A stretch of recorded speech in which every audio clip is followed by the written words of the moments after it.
They gave me a baby that was not from my body. Amaka, thank you for trusting me with this. Take me back to the beginning. Before any of this happened, who were you? A woman who wanted a child, 6 years of trying, 2 miscarriages. By the time I met Dr. Patience, I wasn't thinking clearly anymore. I was thinking desperately. We'll try again. We always try again. Uche, I'm tired of trying. I want it to just work. Just once.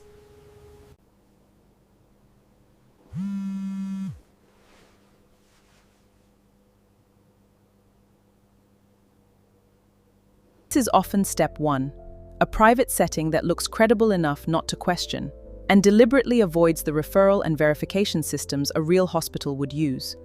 My dear, I specialize in exactly your case. I've helped over 200 women carry to term when every other hospital gave up on them. But I must warn you, my method is spiritual as much as medical. Once we begin, you cannot go to another hospital for scans. It will interfere with the treatment. Not even for a second opinion? Especially not for a second opinion. Trust is part of the healing. Many women who confirmed elsewhere lost their pregnancy from the stress of doubt. Looking back now, what was the first red flag you missed? Don't go to another hospital. That was the first chain. I didn't see it as control. I saw it as special treatment.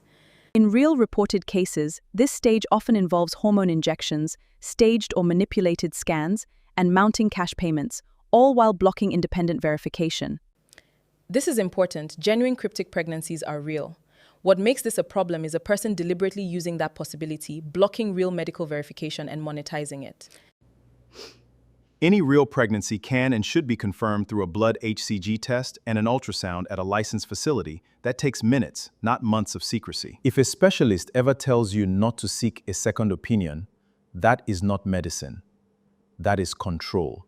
Tell me about the day you were told you'd delivered.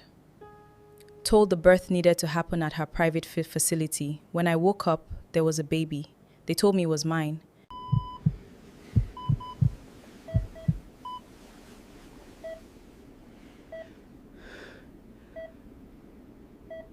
When did you first suspect something was wrong?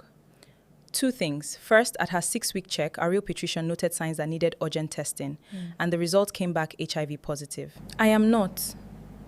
My husband is not. There was no medical explanation for how our biological child could have that result if she really was our biological child. Our doctor gently suggested a paternity and maternity DNA test, just for the full medical file. Uche insisted. I was terrified, but I agreed. I have to tell you both something difficult. This child does not share DNA with either of you. In that second, 2 things were true at once. I loved that child, and I had been the victim of a crime, and so had she. Operations sometimes called baby factor. Vulnerable young women, often through coercion or false job offers, hold them through pregnancies conceived through abuse, and then sell those infants to desperate couples through fraudulent fertility or cryptic pregnancy schemes. The women carrying those babies are also victims. Nobody in this chain consented to what was done to them. What happened after the DNA results? We reported it. The facility was already being investigated. We weren't the first family to come forward. It was shut down. The child is safe and being cared for through proper channels while her own family history is investigated. What would you tell a woman watching this right now, who's exactly where you were 6 years into trying? That your desperation is not a weakness, it's human. But desperation is exactly what people like Dr. Patience are trained to find and use.